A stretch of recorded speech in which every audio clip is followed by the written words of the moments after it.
तर उपमुख्यमंत्री एकनाथ शिंदे हे दिल्लीला रवाना होणार आहेत, सूत्रांनी ही माहिती दिली आहे।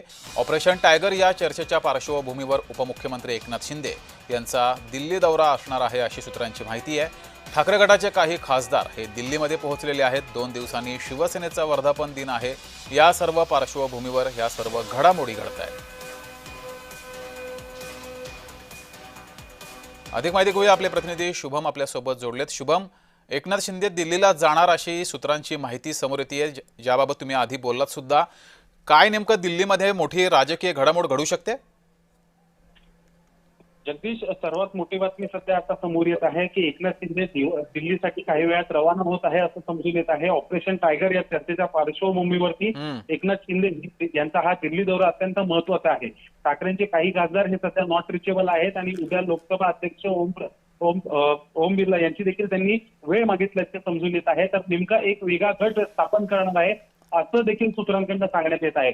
ऑपरेशन टायगरची चर्चा ही सातत्याने सुरू होती। परिवहन मंत्री प्रताप सरनाईक असतील किंवा उदय सामंत असतील यांनी देखील आज सांगितलेलं आहे ऑपरेशन टायगर हे 365 दिवस आणि 24 तास सुरू असतं। याच्यामध्येच कुठेतरी आता हे ठाकरेंचे 6 खासदार जे आहेत ते फुटताना दिसून येत आहेत। नेमकी आता त्याबद्दल त्यांना काय ऑफर देण्यात आलेली आहे किंवा नेमकं ते कोणत्या कारणास्तव एकनाथ शिंदेसोबत येत आहेत याबद्दल जरी स्पष्टता नसली तरी देखील कुठेतरी सगळ्या गोष्टींचा एकमार्गी जो सर्व गोष्टी लक्षात येत आहेत की उद्या अध्यक्षांची वेळ मागणे, इकडनं एकनाथ शिंदे दिल्लीला रवाना होणार।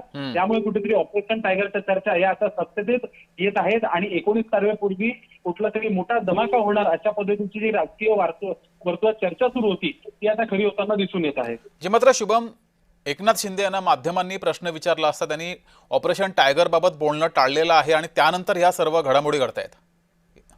अर्थातच राजकीय खेळ सर्व करत असताना कुठेतरी प्रसार माध्यमांसोबत समोर थेट वक्तव्य जे आहे ते कोणतेच नेते करताना दिसून येत नाही। त्यानुसारच एकनाथ शिंदे यांनी देखील आज तशाच पद्धतीत केलं, पण काही तासातच आता बातम्या समोर येत आहेत की खासदार नॉट रिचेबल आहेत, तर मात्र दुसरीकडे एकनाथ शिंदे दिल्लीला रवाना होणार आहेत। ठीक आहे शुभम, धन्यवाद दिलेल्या माहितीबद्दल।